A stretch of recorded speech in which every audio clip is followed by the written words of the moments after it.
Hi, today I'm going to talk about racing quads versus acro quads, and if you have an acro quad, why you should show up and race. So this is my race quad. It's a plus, which I talk about all the time, but the key points here are that the arms are as skinny as they could possibly be. You don't see the ESC, it's built in here, it's a 4-in-1. The camera has a fair amount of up tilt, and there's no place to put a GoPro. An acro quad, I call these school bus quads because they have this long school bus shaped body. They often have these long bodies to fit all the components in. This one has a lowered stack. And there has to be a place for the GoPro, right? No one wants to fly acro if they can't show all their buddies what's going on the GoPro footage. So that's sort of the defining feature. The weight on this quad is about 100 grams more than the weight on this quad. Dry weight on this is about 270, and on this one's about 370. I didn't build this, and it's possible it could have been built later, but that's sort of the point, is that acro guys don't care about weight so much, because they're only going to fly for as long as they want to fly, and then when the battery dies, they can come back in.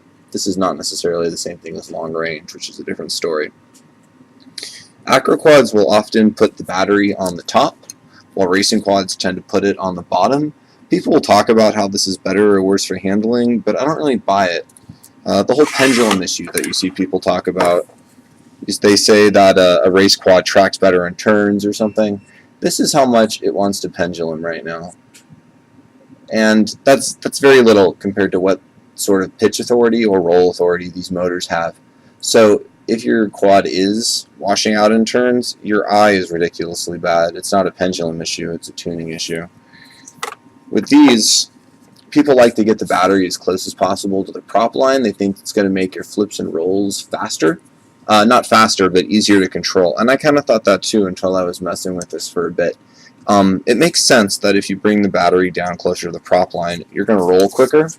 Again, not quicker, but you're going to roll with less effort, and you're going to stop with less effort, so you can get better snaps with less vibration at the end.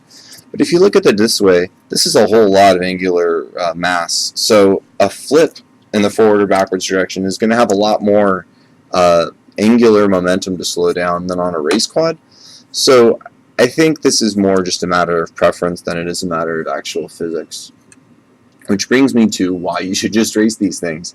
If you can finish a 2.5-minute heat with an acro quad, you're going to have a good time at a race. Certainly, I would be faster on a race quad than I would be on an acro quad, but plenty of people who are way better than me could come out with just about anything, any size body, any size, quad frame, any orientation of motors, if it's pure X or whatever else. This is an H frame if you look at the way how close these props are together.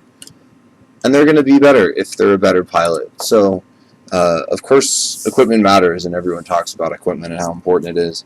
But especially at the races that we're having locally, pilot skill is still the most important factor. I guarantee you, if you put a race winner on a well-built acro quad, they're still going to be faster than I am. And that's pretty much my point. I guess that's it. I don't have a whole lot else to say. If you have any questions, let me know. Thanks for watching. Bye.